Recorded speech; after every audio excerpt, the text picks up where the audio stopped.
وہ شانہ بشانہ اس کے کمپٹیشن میں تیار ملے گی.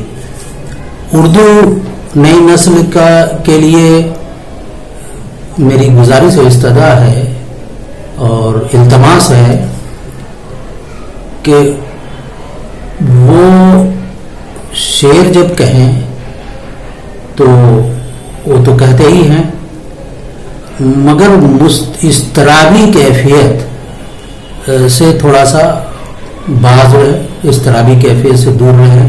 خوش فہمی ایک ایسی بیماری ہے جو بڑے سے بڑے شاعروں کو ڈبو کے رکھ دیتی ہے. خوش فہمی سے باز رہے اور ہمیشہ اپنے ذہن کا دروازہ کھلا رکھے، سیکھنے سکھانے کا ماحول رکھے.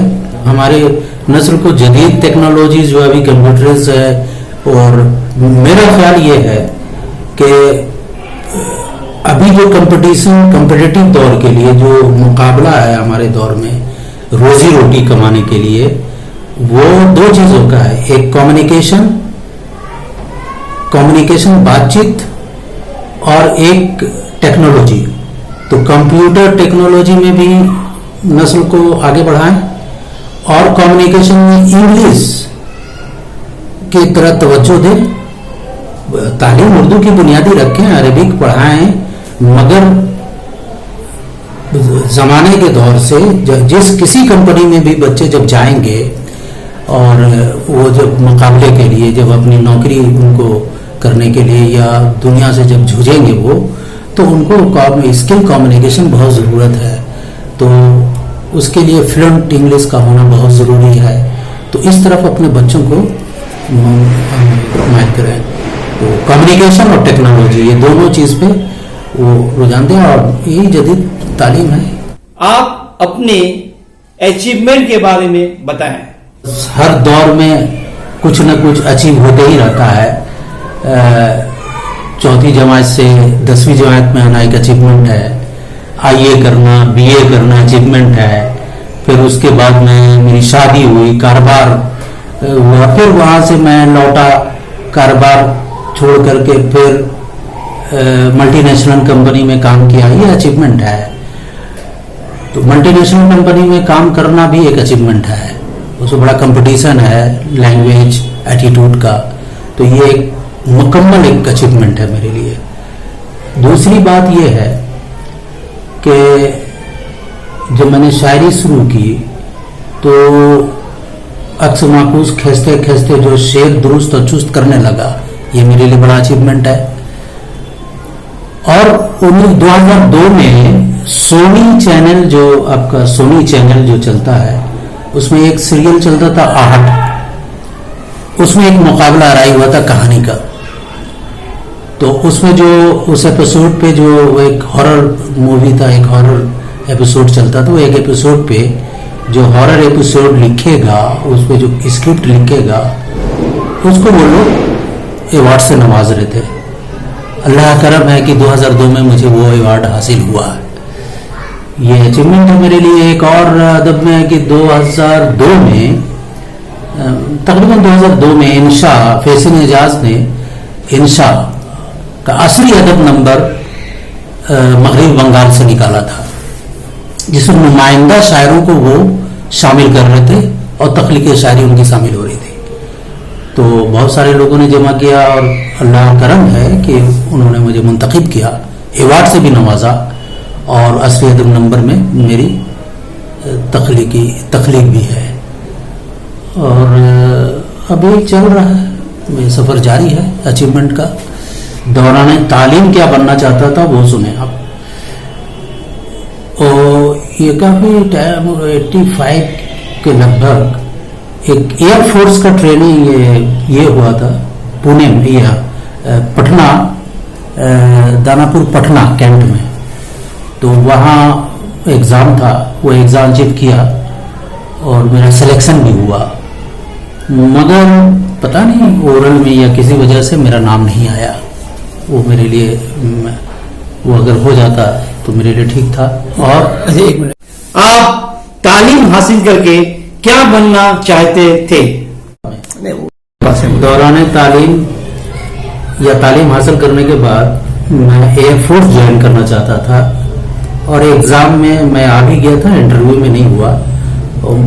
ایئر فورس بن کے وہ ملک کی خدمت کرنا چاہتا تھا, یہ جذبہ تھا میرا, مگر نہیں ہوا. آج کے سنڈے اسٹار میں جناب مشتاق افضل صاحب کا استقبال ہے اور آج کا سنڈے اسٹار ایوارڈ دیں گے جناب عمران خان صاحب. جناب عمران خان صاحب.